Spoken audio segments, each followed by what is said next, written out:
I've been watching some different Australian comedy recently, really enjoying it. But one of my viewers asked me to check this one out. It's actually comedians on Australians. So I guess this must be like comedians that are not from Australia talking about Australia and Australians.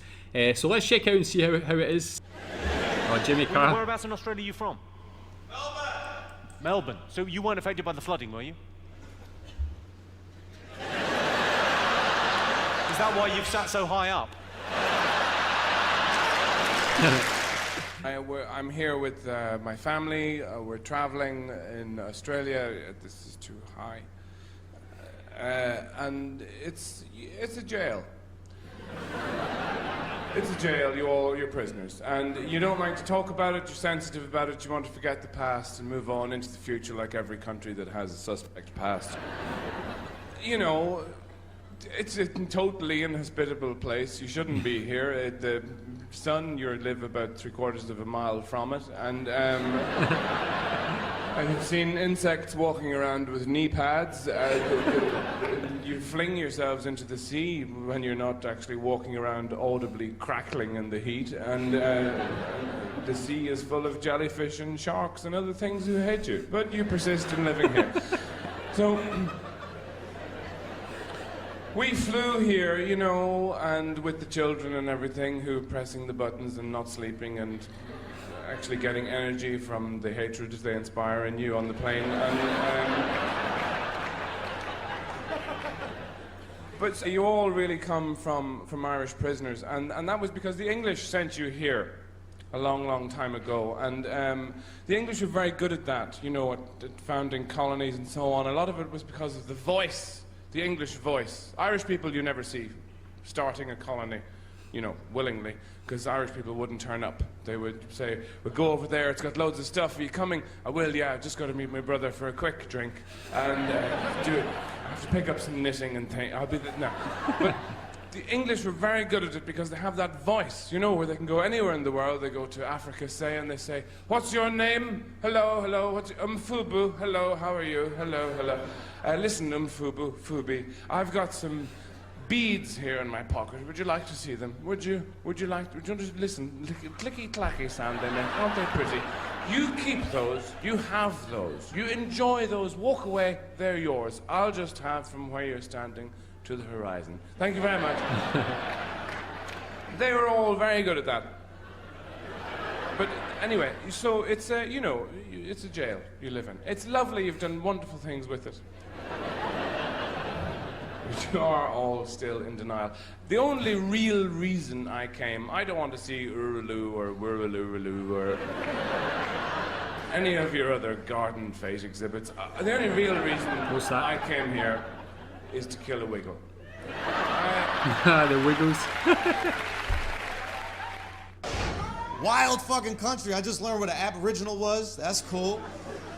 For the last week, I've been walking around like, man, black people out here love picnics, dog. What the fuck?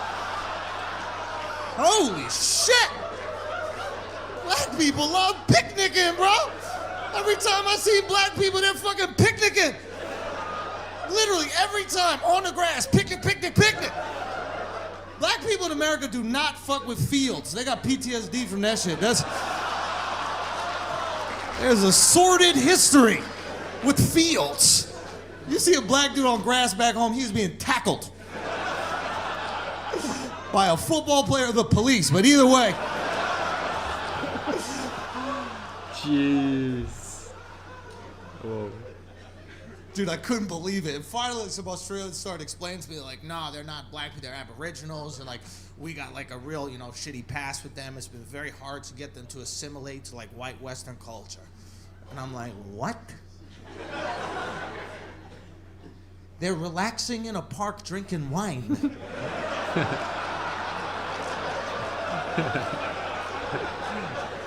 Mission accomplished, Australia.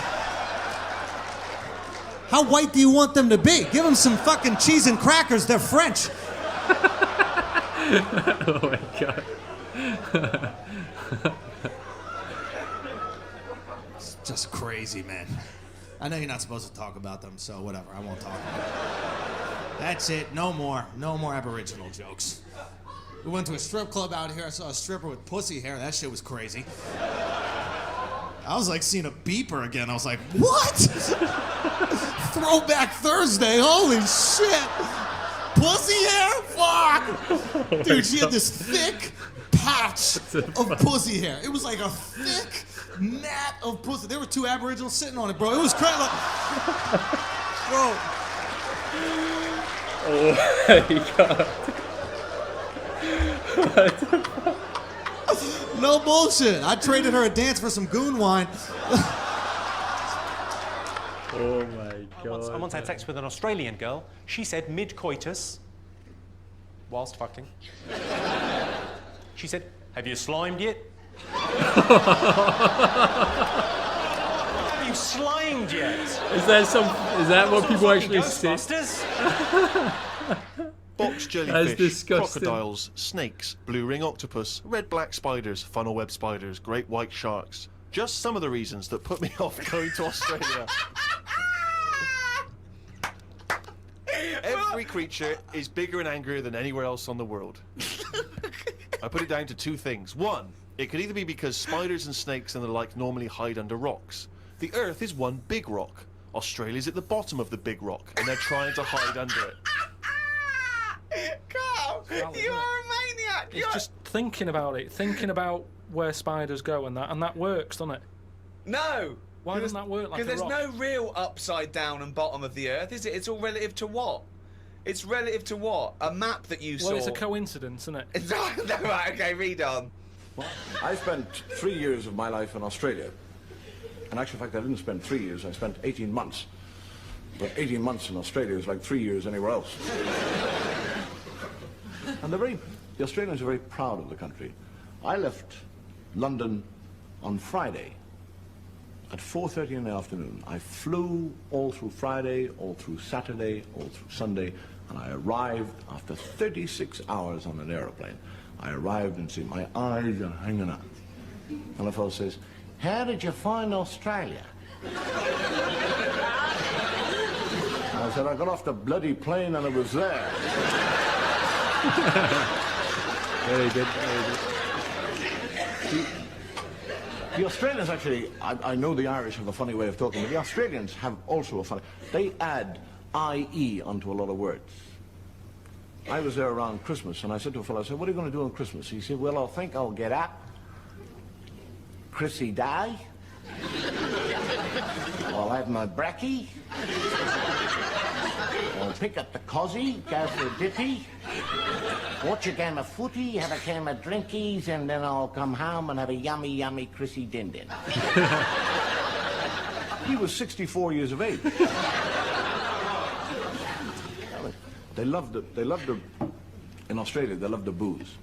But the beer is so cold. It's like you have to have gloves to pick up the glass. 3 beers and your lip is like... Everything's got to be cold. And you get a tramp, a wino, goes into a chemist shop and said, do you have a bottle of methylated spirits?" And the chemist said, "Yes." Gives him one. He said, "What's the matter? Don't you have a cold one?"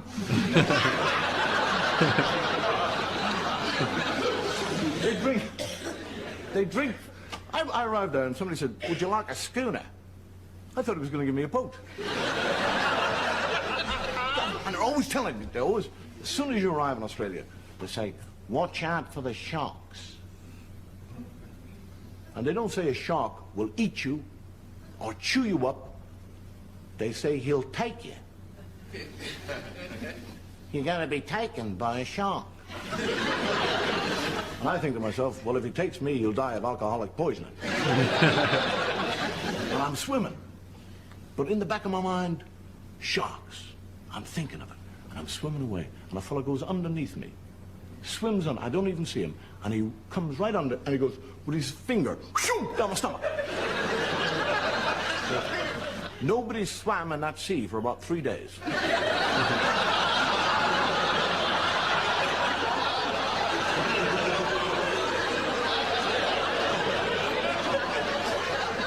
It is the nearest thing I have ever done to in my life. I was across the water and on the beach.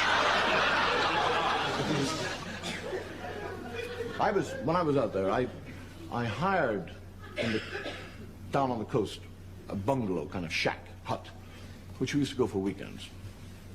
And we always get down there and have a few beers and swim and eat, laugh, joke. And then one of these Australian friends of mine said, hey, Dave, you want to be careful about the grass around here. It's getting very tall, and a lot of snakes, they live in the grass. You want to cut it. And I said, well, I'm never here. I only come here every 6 weeks or something. How the hell am I going? He said, well, buy yourself a sheep. Tether him, and he'll eat up all the grass. So I thought it was a very good idea. I bought a sheep for £5. Tied him up. 6 months later, he's as big as a house. Wool everywhere. Somebody said, you want to get him sheared? He'll dehydrate. So I go back to Sydney and I go through the yellow pages. Sheep shearing.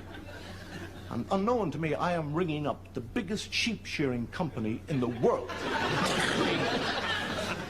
And I said, I'm making inquiries about sheep shearing. The woman said, 1 second, please. And I was, I believe you're making inquiries about sheep shearing. I said, yes. He said, well, let me tell you our rates first. We shear sheep per 5,000, 10,000, 50,000, 100,000. We've got different rates. We've got piece rate. We do hourly rate, weekly rate, monthly rate. It all depends on the number of sheep that you have, percentage loss, percentage gain. How many sheep do you have? I said, 1. He said, really? What's his bloody name?